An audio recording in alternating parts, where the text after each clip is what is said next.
On behalf of my family here and looking on, would you join me in thanking Donald Trump, Melania, and his entire family for the sacrifices that they are making to make America great again?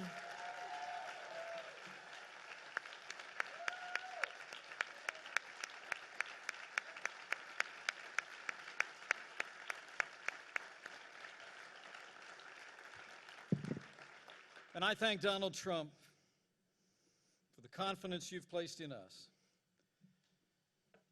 And I accept your invitation to run and serve as Vice President of the United States of America.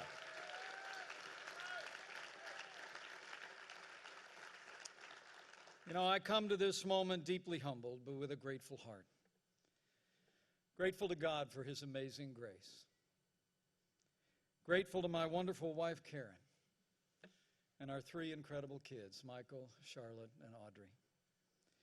And grateful to this builder, this fighter, this patriotic American who has set aside a legendary career in business to build a stronger America, Donald J. Trump. And let me say, having had the privilege to spend time with this man and his family out of the limelight, I know what all of America will soon know even better. These are good people. Donald Trump is a good man, and he will make a great president of the United States of America.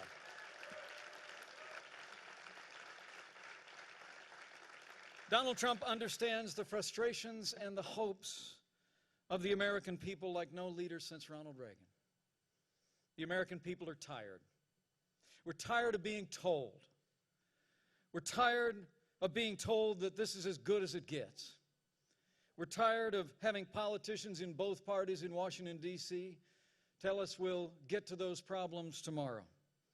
And as Ronald Reagan said, we're tired of being told that a little intellectual elite in a far distant capital can plan our lives better for us than we can plan them for ourselves. Donald Trump gets it, and he understands the American people.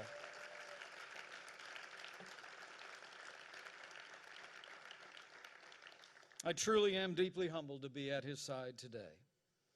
And when I got this call last Wednesday, I could only think of that ancient question. Who am I, O Lord?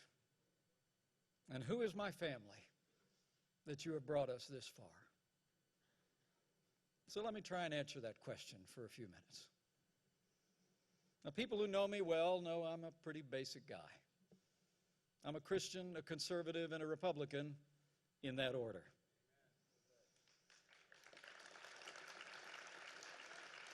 Now, while I currently have the privilege of serving the state that I love, I'm really just a small town boy who grew up in southern Indiana with a big family and a cornfield in the backyard. Like Donald Trump, my grandfather immigrated to this country.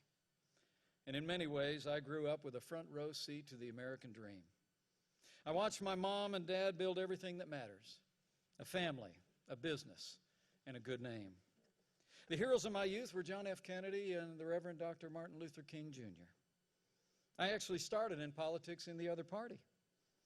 But when I came of age, I was inspired by the ideals and the eloquence of our 40th president, and I became a Republican.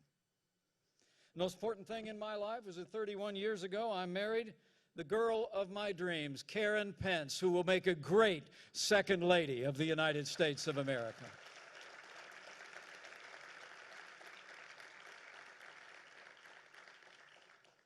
And while this office is an extraordinary office to which to aspire, the highest role I will ever play is DAD.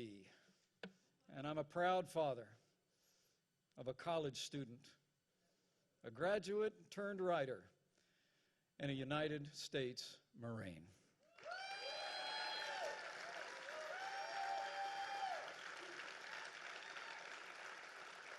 You know,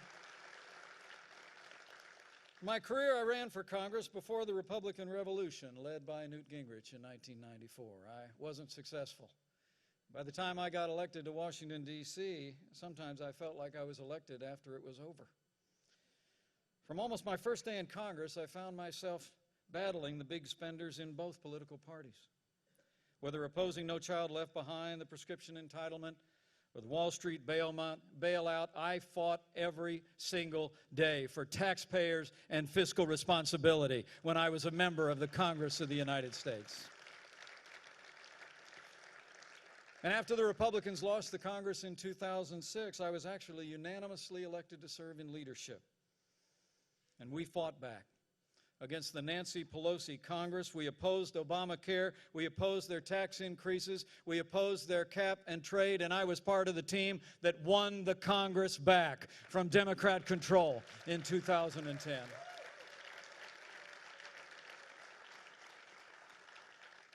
And all that happened before I went back home again to Indiana. But I want to say I answered this call for two reasons. First, because I know from firsthand experience that strong Republican leadership can bring about real change, just like we've seen in the Hoosier State. And secondly, because Hillary Clinton must never become President of the United States of America.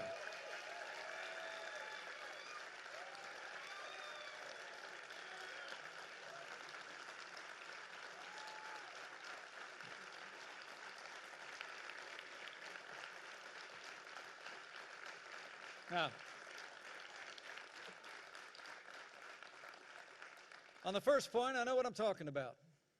You know, in Indiana, we prove every day you can build a growing economy on balanced budgets, low taxes, even while making record investments in education, roads, and health care. We like to say Indiana's a state that works, and it does. Indiana works because Republican principles work every time you put them into practice.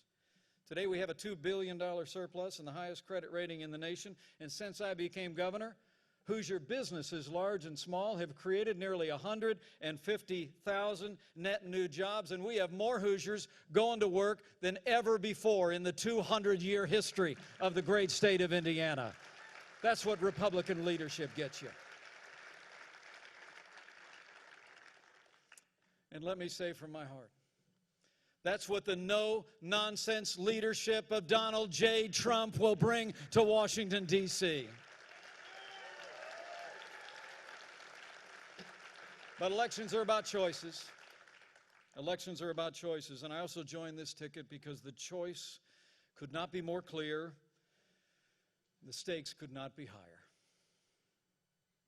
Americans can choose a leader who will fight to make America safe and prosperous again and bring real change, or we can elect someone who literally personifies the failed establishment in Washington, D.C. 7.5 years of Barack Obama and Hillary Clinton's policies have weakened America's place in the world and stifled our nation's economy. Terrorist attacks at home and abroad, grim and heartbreaking scenes from France just a few short days ago, the attempted coup in Turkey, all attest to a world spinning apart.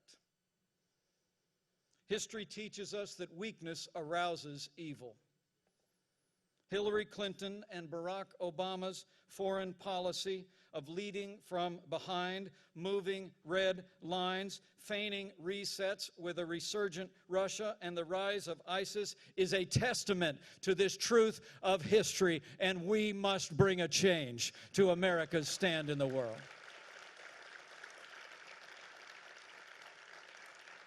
We cannot have 4 more years apologizing to our enemies and abandoning our friends. America needs to be strong for the world to be safe. On the world stage, Donald Trump will lead from strength. He will rebuild the arsenal of democracy, stand with our allies, and hunt down and destroy the enemies of our freedom. And at home, the choice is just as clear.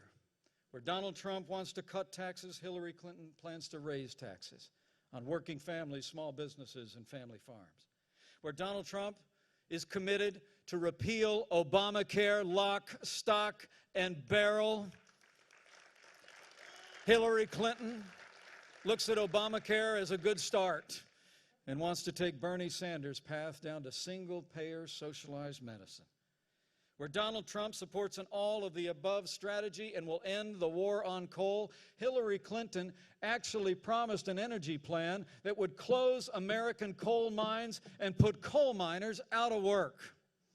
Where Donald Trump wants to build a wall and temporarily suspend immigration from countries compromised by terrorism, Hillary Clinton plans to ignore the Supreme Court, reimpose executive amnesty, and would increase our refugee program by more than 500%.